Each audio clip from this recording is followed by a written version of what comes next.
तप्तं तपस्तत्त्रिविधं नरहि अफलाकाङ्क्षिभिर्युक्तैः सात्विकं परिचक्षते। सनातन धर्म ज्ञान गंगा चैनल में आप सभी का स्वागत है।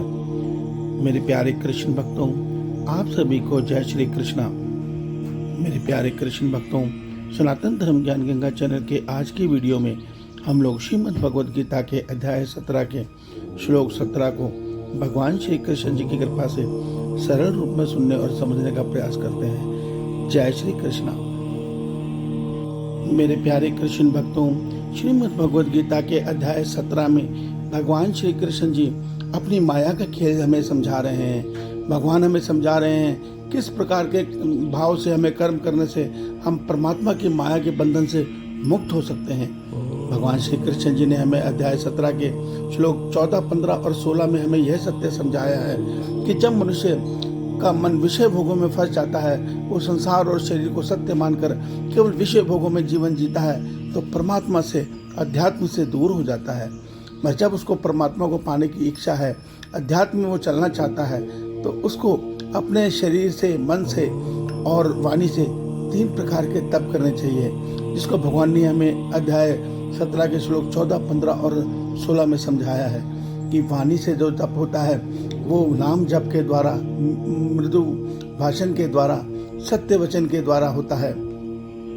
तन से जो कर्म होता है वो दूसरों की निस्वार्थ भाव में सेवा करके होता है और भगवान के सेवा लेने से होता है। और बुजुर्ग, निसहाय और अपने माता पिता के निस्वार्थ भाव से सेवा करने से तन संबंधी तप होता है।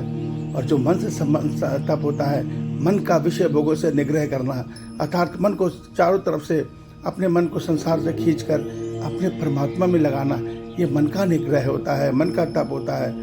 अब आज के श्लोक में भगवान कहते हैं कि अब ये तप भी मनुष्य जब 3 अलग अलग भाव से करते हैं तो इसका अलग अलग फल मिलता है। जैसे ये तीनों तप जो हमने सुने, अगर ये मनुष्य निस्वार्थ भाव से करता है, केवल इस भावना से करता है कि ये करने से मुझे केवल मेरे प्रभु का प्रेम मिल जाए, मेरा संसार का जन्म मरण चक्र टूट जाए, उसके मन में कोई संसार के विषय भोगों की आशा ना हो, तो भगवान कहते हैं ऐसे कर्म का फल फिर मनुष्य को सात्विक मिलता है। सात्विक फल मिलने का तात्पर्य यह है कि जब मनुष्य को अपने कर्म का फल सात्विक मिलता है तो उसके मन में निष्कामता बढ़ती है, उसके मन में प्रभु के प्रति प्रेम बढ़ता है, प्रभु की कृपा से। और प्रभु की कृपा इतनी ही नहीं होती, प्रभु की कृपा इतनी होती है कि वो धीरे धीरे विषय भोगों से उदासीन होने लगता है। उसका मन प्रभु के श्री चरणों, जो सात्विक गुण बढ़ता जाता है, मनुष्य का मन प्रभु के श्री चरणों में लगना आरंभ हो जाता है।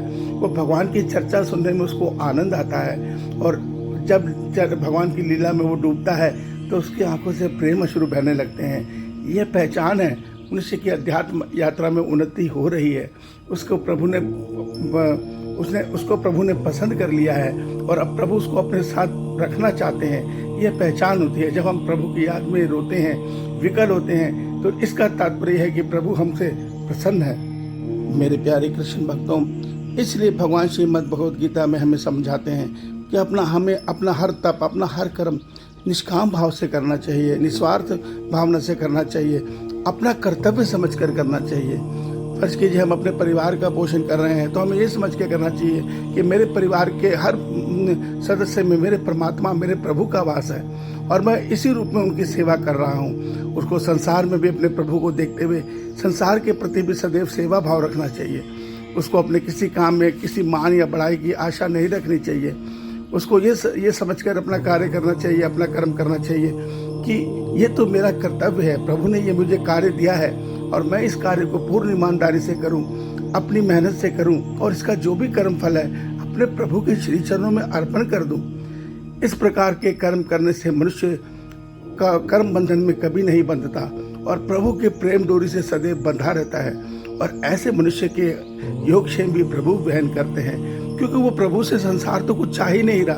और जब वो संसार नहीं चाहता तो उसको क्या चाहिए, किस प्रकार वो परम पद पाएगा, किस प्रकार वो अपने प्रभु को पाएगा, ये सारी व्यवस्था स्वयं प्रभु स्वयं करते हैं। उसके लिए क्या गुण चाहिए, क्या मार्ग चाहिए, कैसे उसको भक्ति करनी है, कैसे उसको पूजा करनी है, ये सारा भाव प्रभु स्वयं उसके मन में देते हैं। मगर हमें प्रभु के शरणागत होकर निष्काम भाव से कर्म तो करने ही पड़ेंगे। मेरे प्यारे कृष्ण भक्तों, गुरुदेव प्रेमानंद जी महाराज हमें यही सत्य समझाते हैं कि अगर हम भगवान को ज्ञान मार्ग से ओम रूप में भजेंगे, अर्थात निराकार रूप में भजेंगे, तो हम उनके निराकार रूप में समा जाएंगे। मगर कुछ भक्त भगवान से उनमें समाना नहीं चाहते। कुछ भक्त कहते हैं प्रभु हम तो आपका प्रेम चाहते हैं, हम तो केवट बनकर आपके चरण धोना चाहते हैं, हम तो आपकी कृष्ण लीला में बाल गोपाल बनकर आपके साथ खेलना चाहते हैं। इस प्रकार के भक्तों के भगवान कभी भी मोक्ष नहीं देते। उनको भाव शरीर देके उनको अपने प्रेम लीला में, प्रेम रस लीला में मिला लेते हैं। इस सत्य को समझें तो भक्त का ये सदैव प्रयास होना चाहिए कि वो प्रभु से सदैव ये विनती करे, हे प्रभु मुझे अपने प्रेम बंधन में बांध लो और मुझे इस संसार के जन्म मरण चक्र से तोड़कर अपने प्रेम लीला में लगा लो प्रभु। इस प्रकार की विनती से हमारा जीवन सफल हो जाएगा। जो ये मनुष्य तन मिला है इसका मिलना सार्थक हो जाएगा।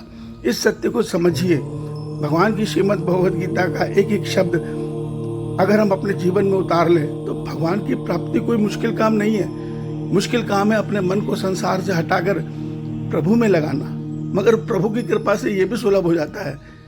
इस सत्य को समझें। श्री भगवान आप सबका कल्याण करें। आपका दिन शुभ हो। जय श्री कृष्णा, जय श्री कृष्णा।